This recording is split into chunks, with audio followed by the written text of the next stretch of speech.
दिसंबर 1989 सर्द जंग खत्म हो रही थी। जर्मनी में दीवारें बर्लिन को गिरे हुए एक माह गुजर चुका था। कम्युनिज्म के खात्मे के बाद ईस्ट और वेस्ट जर्मनी मुत्तहिद होने वाले थे। ईस्ट जर्मनी के शहर ड्रेसडन में मुजाहिरीन ने रूसी खुफिया एजेंसी केजीबी के लोकल हेडक्वार्टर को घेर लिया। इस हेडक्वार्टर में केजीबी का एक नौजवान मेजर भी मौजूद था। इसने अपने अफसरों से मदद मांगी, लेकिन तब इसे हैरत का धचका लगा जब इसे बताया गया कि मॉस्को के हुक्म के बगैर यह मदद नहीं पहुंच सकती और मॉस्को खामोश है। इसने पिस्टल निकाला और हुजूम को धमकी देते हुए कहा कि अगर तुम अभी यहां से नहीं गए तो तुम पर फायर खोल दिया जाएगा। हुजूम डर कर पीछे हट गया और यूं इस अफसर ने अपनी और अपने साथियों की जानें बचा ली।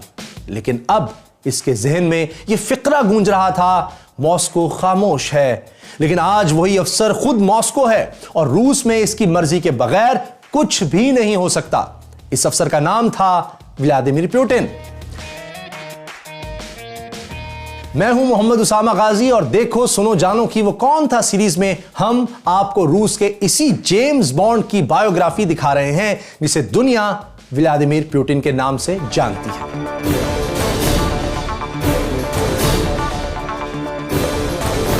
आज पुतिन रूस का सदर है, लेकिन इसके ठाठ बाट देखकर लगता नहीं कि इसने एक गरीब घराने में आंख खोली थी। पुतिन का खानदान एक छोटे से घर में रहने पर मजबूर था, जहां बाथरूम तक नहीं था और फैमिली को मोहल्ले का एक मुश्तरका बाथरूम इस्तेमाल करना पड़ता था। पुतिन का बाप नेवी में मुलाजिम था तो मां फैक्ट्री मजदूर थी।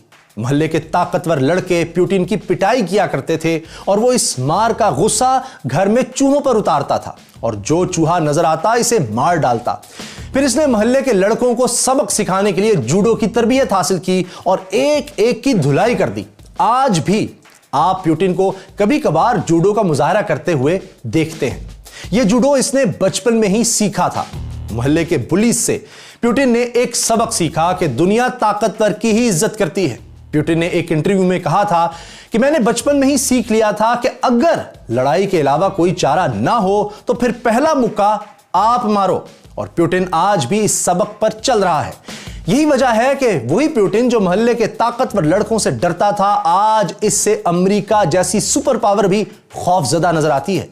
लेकिन पुतिन का रूसी सदर बनने का सफर तवील भी था और मुश्किलात से भरपूर भी। जब पुतिन ने होश संभाला तो रूस नहीं बल्कि सोवियत यूनियन या सोवियत रूस कहलाता था। मशरकी यूरोप और सेंट्रल एशिया पर इसका कंट्रोल था। पुतिन ने तालीम तो वकालत की हासिल की थी, लेकिन सोवियत यूनियन में कानून से ज्यादा केजीबी की इज्जत थी। जी हां, सोवियत रूस की वही मशहूर जमाना खुफिया एजेंसी जो अमेरिकी CIA के मुकाबले पर खड़ी थी। केजीबी इतनी ताकतवर थी कि सोवियत रूस के बड़े बड़े लीडर भी इससे डरते थे। यह एजेंसी अमेरिका के लिए जासूसी का इल्जाम लगाकर किसी को भी पकड़ सकती थी और मार भी सकती थी। पुतिन ने वकालत की प्रैक्टिस में वक्त जाया नहीं किया और सोवियत रूस के इस सबसे ताकतवर इदारे को ज्वाइन कर लिया। लेकिन पुतिन के केजीबी में जाने की वजह सिर्फ ताकतवर बनने की ख्वाहिश नहीं थी, इसकी एक फिल्मी वजह भी थी। पुतिन जब टीनेजर था तो इसने एक फिल्म देखी जिसका नाम था the shield and the sword. इस फिल्म में हीरो ने एक रूसी सीक्रेट एजेंट का किरदार अदा किया था जो हिटलर की फौजों को शिकस्त देने में अपना किरदार अदा करता है। पुतिन इस फिल्म से भी मुतासिर हुआ और सीक्रेट एजेंट बन गया। पुतिन खुद कहता है कि इसे फिल्म में इस बात ने बहुत मुतासिर किया कि कैसे हजारों लोगों की जिंदगियां एक जासूस के रहमो करम पर होती हैं। केजीबी में भर्ती होने पर पुतिन इतना खुश था कि वो एक रेस्टोरेंट में गया और खूब पार्टी की। 1975 में जब पाकिस्तान में भुट्टो और भारत में इंदिरा गांधी की हुकूमत थी तो उस वक्त नौजवान पुतिन केजीबी का एक छोटे लेवल का अफसर बना। और जानते हैं केजीबी में इसकी जिम्मेदारी क्या थी? पुतिन को गैर मुल्कियों की निगरानी, सियासी मुखालिफिन को कुचलने और काउंटर इंटेलिजेंस यानी दूसरे मुल्कों की इंटेलिजेंस एजेंसियों का मुकाबला करने वाली टीम का हिस्सा बनाया गया था। 1985 में पुतिन की पोस्टिंग ईस्ट जर्मनी में की गई। इस जमाने में जर्मनी एक मुल्क नहीं था। दूसरी जंग अजीम के बाद सोवियत रूस और अमेरिका ने जर्मनी को तकसीम कर दिया था। ईस्ट जर्मनी पर सोवियत रूस का कंट्रोल था और वेस्ट जर्मनी आजाद लेकिन अमेरिका का इत्तेहादी था। हत्ता कि जर्मनी का दारुल हुकूमत बर्लिन भी तकसीम था, जहां रूस ने दीवारें बर्लिन तामीर कर दी थी ताकि ईस्ट जर्मनी के लोग वेस्ट जर्मनी ना जा सकें।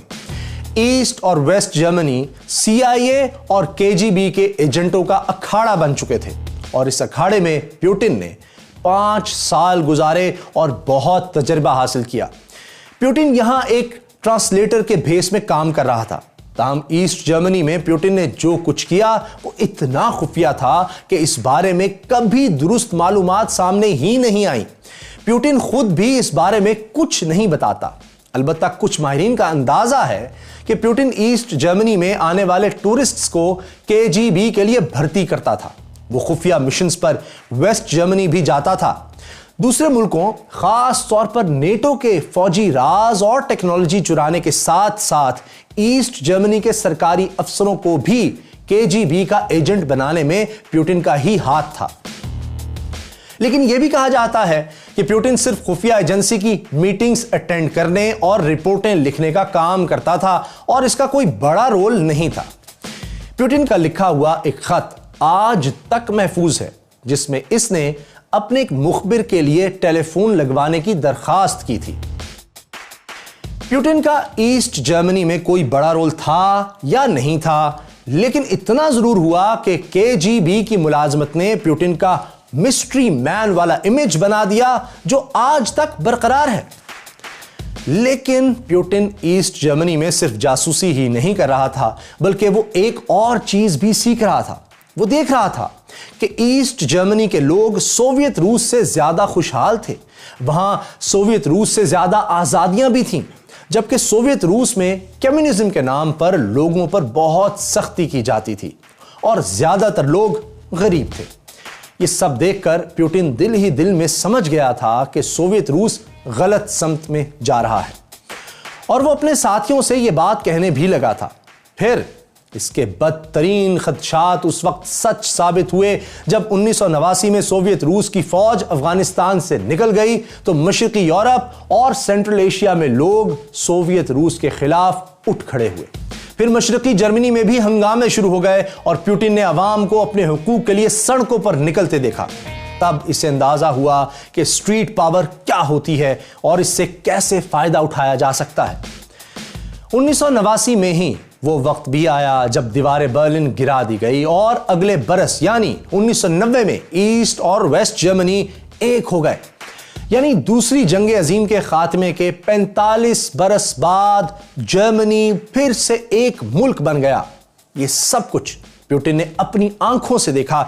यानी वो सर्द जंग के खात्मे और बाद के हालात का सिर्फ आई विटनेस ही नहीं था, बल्कि इनका एक एक्टिव कैरेक्टर भी था। 1990 में ही प्यूटिन वापस सोवियत रूस गया और अपने आबाई शहर लेनिनग्राड के मेयर का एडवाइजर बन गया। इस पोजीशन में इसने कुछ ऐसे फैसले किए जो स्कैंडल बन गए। प्यूटिन ने एक्सपोर्ट का एक लाइसेंस जारी कर दिया। इस एक्सपोर्ट के बदले में मगरबी मुल्कों ने लेनिनग्राड को फूड की एड देना थी, लेकिन यह एड कभी नहीं मिली। इस बात पर रूस में शोर मचा। एक इंक्वायरी कमीशन भी बिठाया गया जिसने सिफारिश की कि प्यूटिन को एडवाइजर के ओहदे से फायर कर दिया जाए, लेकिन मेयर नहीं माना और अगले 2 सालों में इस स्कैंडल को दबा दिया गया।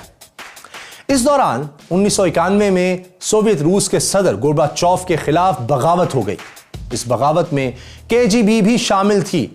अगरचे ये बगावत कामयाब नहीं हो सकी और गोर्बाचोव कुछ अरसा मजीद सोवियत रूस का सदर रहा, लेकिन प्यूटिन इस बगावत के खिलाफ था, इसलिए इसने KGB से इस्तीफा दिया और सिर्फ अपने सियासी करियर पर फोकस करना शुरू कर दिया। 1991 में सूरत हाल यह थी कि सोवियत रूस ने 70 साल से अपने नाकाबिल शिकस्त होने का जो भरम कायम कर रखा था वो टूट चुका था और अब सोवियत रूस का खात्मा दीवार पर लिखा नजर आ रहा था।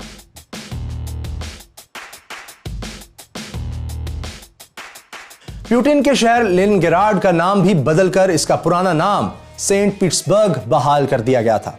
KGB की तरबियत और ईस्ट जर्मनी के तजर्बे ने प्यूटिन को एक ऐसा शातिर एजेंट बना दिया था कि इसने इन हालात से भी फायदा उठाने का फैसला कर लिया। वो समझ गया कि सोवियत रूस के खात्मे और कम्युनिस्ट पार्टी का इक़्तिदार खत्म होने के बाद अब नए सियासतदानों के लिए जगह जरूर बनेगी। ईस्ट जर्मनी में रहते हुए भी पुतिन ने रूसी खुफिया एजेंसियों और फौज के लोगों से बड़े मजबूत ताल्लुकात बना लिए थे। इसे यकीन था कि ये ताल्लुकात अब इसे इक्तदार की सीढ़ी चढ़ने में मदद जरूर देंगे। 1996 तक वो सेंट पीटर्सबर्ग में ही मुख्तलिफ ओहदों पर फाइज रहा, लेकिन इसकी मंजिल सेंट पीटर्सबर्ग नहीं बल्कि मॉस्को में सदर की कुर्सी थी। चुनांचे वो 1996 में मॉस्को मुंतकिल हो गया। केजीबी में मुलाजमत के दौरान इसने जो ताल्लुकात बनाए थे वो यहां इसके बहुत काम आए और इनकी मदद से वो रूसी सदर बोरिस येल्सिन की नजरों में आ गया। येल्सिन ने देख लिया था कि पुतिन एक कामयाब जासूस और शातिर इंसान है। चुनांचे इसने पुतिन को अपनी सरपरस्ती में ले लिया और इसे प्रेसिडेंशियल स्टाफ का हेड बना दिया और यूं पुतिन के सदर बनने का सफर शुरू हो गया।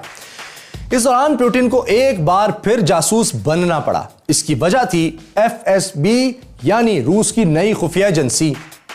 हुआ यूं कि 1991 में सोवियत रूस के खात्मे के बाद केजीबी को खत्म कर दिया गया था, लेकिन 1995 में इसकी जगह एफएसबी के नाम से एक नई खुफिया एजेंसी कायम की गई।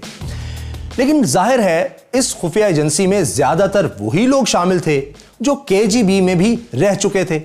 येल्सिन को एफएसबी के लिए एक ऐसे शख्स की तलाश थी जिसके पास अमेरिका और यूरोप की खुफिया एजेंसियों से निपटने का तजर्बा भी मौजूद हो। और चूंकि पुतिन मशरकी जर्मनी में अमेरिकी सीआईए और नेटो से मुकाबले का तजर्बा हासिल कर चुका था, इसलिए येल्सिन ने 1997 में इसे एफएसबी का बॉस बना दिया। अब पुतिन येल्सिन के बाद रूस की सबसे ताकतवर शख्सियत बन गया। इसने बोरिस येल्सिन को ऐसा शीशे में उतारा कि येल्सिन ने पहले इसे नायब वजीर आजम और फिर मुल्क का वजीर आजम बना दिया। अब पुतिन के सदर बनने की राह में आखिरी रुकावट खुद बोरिस येल्सिन ही था, लेकिन यह रुकावट बहुत कमजोर थी। शराब नोशी की वजह से बोरिस येल्सिन की सेहत तेजी से गिर रही थी। 1999 में इसकी उम्र 67 बरस हो चुकी थी और वो अवाम में गैर मकबूल हो रहा था। सेहत की खराबी के साथ इसकी गैर मकबूलियत की एक और वजह भी थी। वो वजह यह थी कि येल्सिन ने 1994 में मुसलमान रियासत चेचनिया पर हमला किया था, लेकिन 2 साल की लड़ाई के बाद रूस को शिकस्त हुई थी।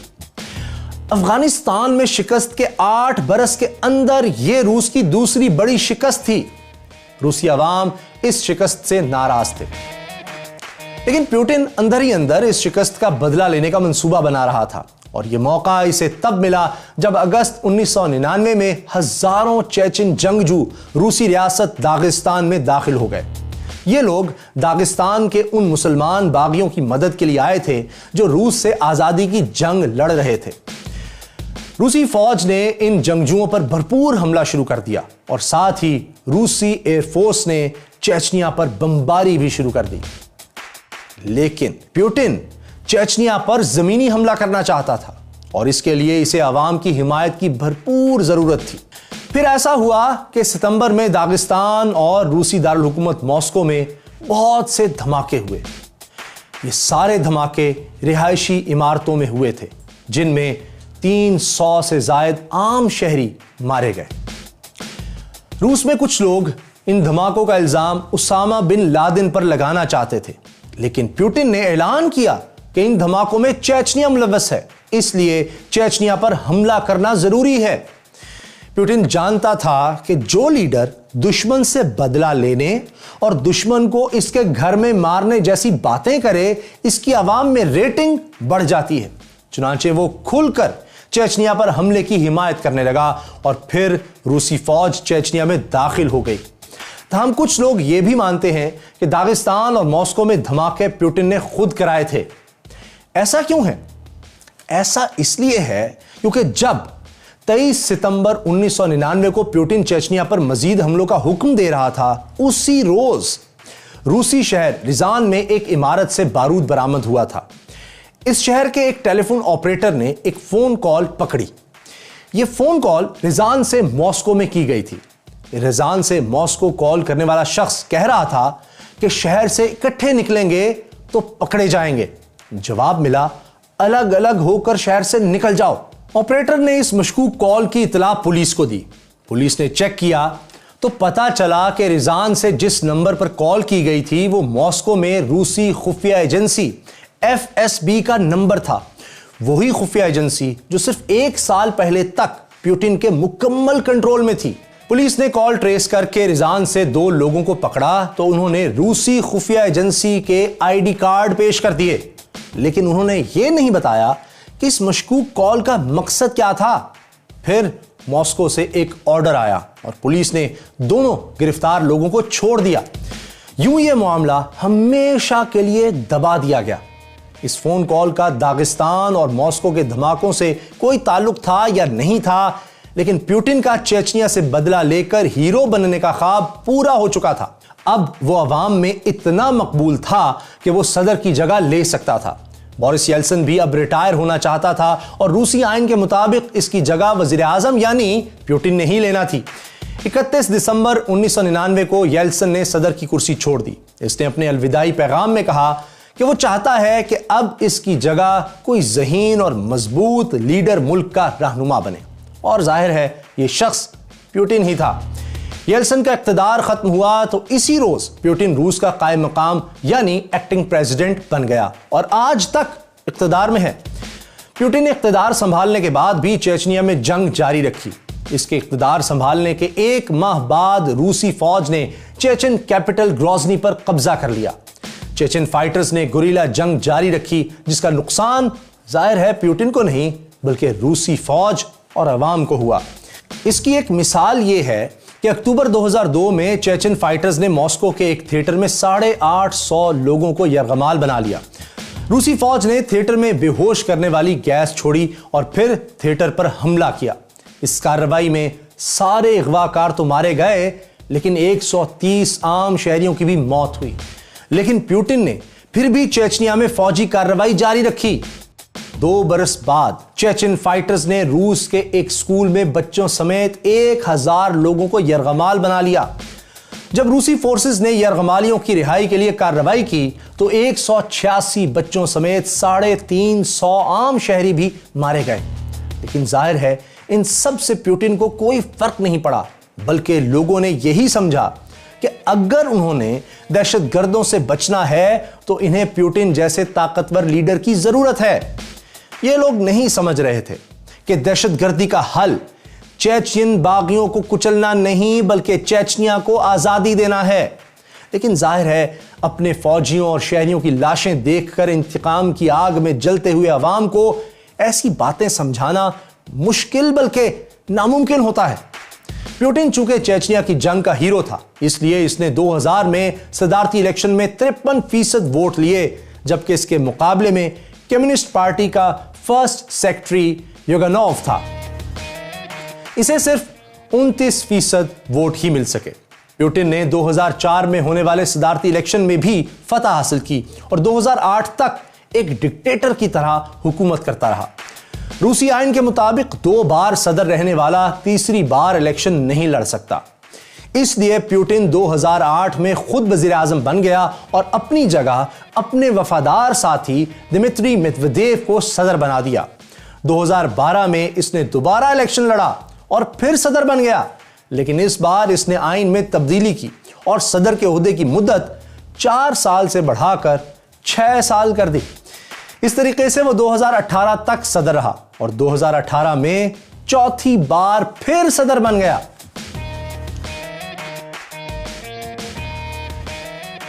प्यूटिन की इक़्तिदार पर गिरफ्त इतनी मजबूत क्यों है? ऐसा नहीं है कि इसे अवाम की हिमायत हासिल ना हो, लेकिन हर डिक्टेटर को अपनी अवामी ताकत के दिखावे के साथ साथ स्टेट पावर भी दिखाना पड़ती है। प्यूटिन पर भी इल्जाम है कि इसने अपने मुखालिफिन को कुचलने के लिए खुफिया एजेंसी FSB को वैसे ही इख्तियारात दे रखे हैं जैसे सोवियत रूस में KGB के पास थे। प्यूटिन के मुखालिफिन के मारे जाने की खबरें भी आती रहती हैं। जब 2011 में प्यूटिन के खिलाफ मुजाहरे हुए थे तो इन मुजाहरों का लीडर बोरिस था। 4 साल बाद इसे रूसी हुकूमती इलाके क्रेमलिन के करीब गोलियां मारकर कत्ल कर दिया गया। प्यूटिन ने इस कत्ल की इंक्वायरी खुद करवाई, लेकिन आज तक कातिल पकड़ा नहीं गया। बोरिस समेत प्यूटिन के कम से कम 10 बड़े मुखालिफिन मशकूक हालात में मारे जा चुके हैं। लेकिन सियासी मुखालिफिन को कुचलने वाला प्यूटिन रूस को आलमी सतह पर सुपर पावर बनाने की पूरी कोशिश कर रहा है और इसमें किसी हद तक कामयाब भी रहा है। प्यूटिन के दौर में रूस ने जो जदीद तरीन हथियार बनाए हैं, इनमें missile defence system S-400, S-500, 5th generation के स्टेल्थ तैयारे सुखोई 57, T-90 टैंक और T-14 अरमाता टैंक शामिल हैं। रूस हर साल अपनी फौजी परेड्स में इन हथियारों की फखरिया नुमाइश भी करता है। प्यूटिन ने वेस्ट से रूस की पुरानी दुश्मनी भी बरकरार रखी है। इसने पोलैंड के करीब मिसाइल नस्ब किए, जिसके जवाब में अमेरिका को पोलैंड में अपनी फौज उतारना पड़ी। 2008 में प्यूटिन ने अमेरिका के इत्तेहादी मुल्क जॉर्जिया पर हमला करके इसके 2 अहम इलाकों अब्खाजिया और साउथ ओसेशिया पर भी कब्जा किया। यही नहीं, इसने 2014 में यूक्रेन के इलाके क्रीमिया पर भी कब्जा कर लिया, और वो भी एक गोली भी चलाए बगैर। अमेरिका और यूरोप इस कब्जे पर नाराज हुए और रूस पर सख्त पाबंदियां लगा दी। जवाब में प्यूटिन ने वेस्टर्न प्रोडक्ट्स का बायकॉट कर दिया, बल्कि वेस्ट से आई हुई फूड प्रोडक्ट्स को तो बुलडोजर से कुचल दिया गया। प्यूटिन शाम के सदर बशर अल असद की भी मदद कर रहा है। रूसी फौज 2015 में शाम में दाखिल हुई थी। 3 साल में इसने जंग का पलड़ा बशर अल असद के हक में पलट दिया। लेकिन इन सब कामयाबियों के बावजूद रूस एक सुपर पावर नहीं है और इसे कई बार अमेरिका के सामने झुकना भी पड़ता है। इसकी मिसाल यह है कि जब अमेरिकी सदर ट्रंप ने शाम पर मिसाइल फायर करने का हुक्म दिया तो रूस इस हमले को रोक नहीं सका। इस्राएली तैयारे भी अक्सर शाम में आकर रूस के इत्तेहादियों यानी ईरानी फौज और हिजबुल्लाह को निशाना बनाते हैं, लेकिन प्यूटिन इन्हें भी नहीं रोक सकता। 2018 में अमेरिकी तैयारों ने कुर्द बागियों को शामी फौज से बचाने के लिए एक शामी फौजी दस्ते पर हमला किया। इस हमले में दर्जनों रूसी शहरी भी मारे गए जो शामी फौज के साथ कॉन्ट्रैक्ट पर काम कर रहे थे। प्यूटिन इस बात पर भी अमेरिका को कोई जवाब नहीं दे सका। लेकिन इन सब कमजोरियों के बावजूद दुनिया पर प्यूटिन का दबदबा बरकरार है। नवंबर 2016 में अमेरिका के सदारती इलेक्शन के दौरान प्यूटिन पर यह इल्जाम लगा कि इसने अमेरिकी सदारती उम्मीदवार हिलरी क्लिंटन की जासूसी करवाई। रूसी हैकर्स ने डेमोक्रेट पार्टी के ईमेल अकाउंट से अहम मालूमात चोरी की और इन्हें विकीलीक्स के जरिए रिलीज करवा दिया। इन मालूमात में साबित किया गया था कि डेमोक्रेटिक पार्टी हिलरी क्लिंटन को गैर जरूरी रियायतें दे रही थी। चुनाचे पब्लिक ओपिनियन हिलरी के खिलाफ हो गया और वो हार गई। साबिक अमेरिकी सदर ओबामा ने तो इलेक्शन में मुदाखलत का इल्जाम लगाकर 35 रूसी सिफारतकारों को मुल्क छोड़ने का हुक्म भी दिया। अमेरिकी इलेक्शन की वजह से रूस और अमेरिका के ताल्लुकात में जो तलखी आई है वो अभी तक दूर नहीं हो सकी। लेकिन प्यूटिन सिर्फ रूस को फौजी ताकत बनाने और दूसरे मुल्कों में मुदाखलत करने के लिए ही मशहूर नहीं है, बल्कि इसने रूस को तरक्की भी खूब दी है।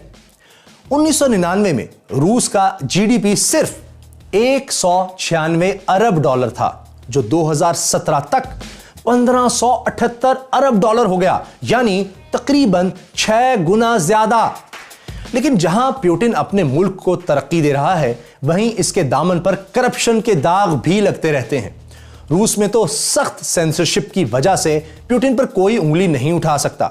लेकिन वेस्टर्न मीडिया ने अंदाजा लगाया है कि प्यूटिन के पास कोई $4.5 करोड़ की जायदाद है। इसके पास 20 महल और बंगले, 58 तैयारे और हेलीकॉप्टर, जबकि बहुत सी याट्स भी हैं। इस $4.5 करोड़ की जायदाद के अलावा पनामा लीक्स को अगर दुरुस्त मान लिया जाए तो प्यूटिन ने करीबी दोस्तों के नाम पर भी कोई $2 अरब की जायदाद बना रखी है। इनमें सेंट पीटर्सबर्ग के करीब एगोरा स्की रिजॉर्ट भी शामिल है, जहां 2013 में प्यूटिन की बेटी कैटरीना की शादी हुई थी। प्यूटिन के पास $7 लाख की घड़ियों की कलेक्शन भी है। मगरबी मीडिया तो इसे दुनिया के दौलतमंद तरीन लोगों में से एक करार देता है। लेकिन प्यूटिन का कहना है कि वो तो अपने मुल्क के लिए दिन रात इतनी मुशक्कत करता है जैसे पुराने जमाने में गुलाम मेहनत करते थे। ये और बात है कि खुद को गुलाम कहने वाले इस शख्स के हुक्म के बगैर रूस में चिड़िया भी पर नहीं मार सकती।